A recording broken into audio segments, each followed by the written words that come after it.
mean, the hardest would be footlock position here. But when they sit up to hand fight, I've actually caught it from that position, but only once in 15 years of jiu-jitsu. But Ezekiel's are super versatile. I would be happy to come do a seminar on the technique and show about 20 different ways to do it, but we're just gonna do one right now from this position. And this is the highest percentage of all of my Ezekiels. This usually, now, the higher the belt level of my opponent, it goes down. But especially early on in your jiu-jitsu game, you will hit this a lot if you know to look for it. So from here, let's say for whatever reason, I don't feel good about taking this on. Maybe he's sitting there going limp, playing possum.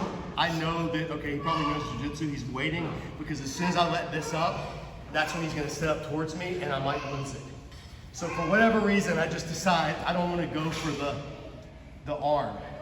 That's why this hand is posted here. This technique we just did, most people teach it from here. And this is correct.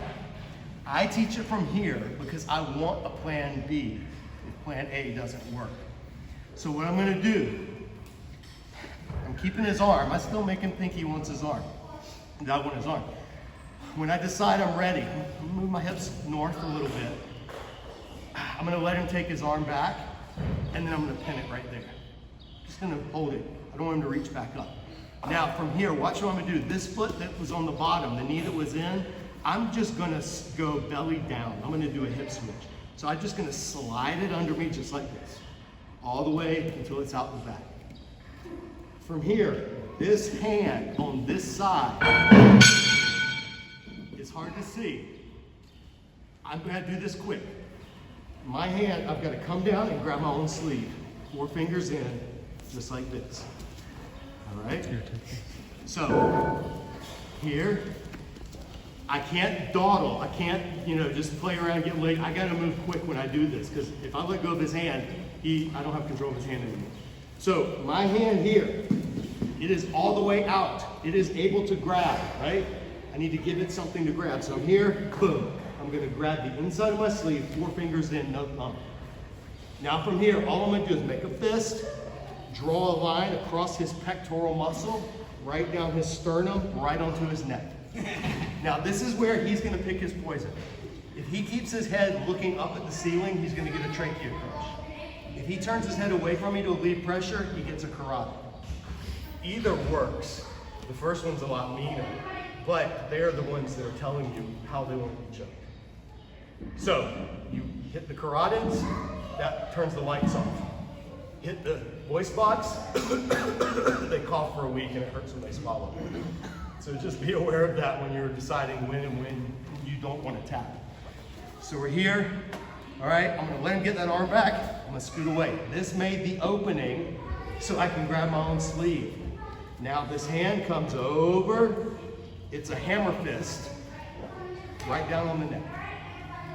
So, get out. Go for me. Here, grab my sleeve, over, that's the finish. All right? Is there any value in having the sleeve further up and the hand arm freer? So this hand, bottom one, your sleeve's gonna be what it is, because it's on their neck. This hand, this is where gi length comes into play. If you got a really short gi, it's a little harder to grab. But if you have a really long gi, it's got more slack and it's not as tight a choke. So Goldilocks, you want it just right. You want the gi roughly there. If your sleeve is bunched up before I go for this choke, I may bunch it back down. I need to be able to make this transition as fast, actually I'll be coming from here, this transition as fast as I can. All right, once I can get those 4 fingers in, if you can only get 3, that's fine, 4 is better. Here, fist, right down. And it is the fist of doom, right on their neck. You want the hardest part of your fist smashing and pushing and not letting up on the softest part of their neck. All right.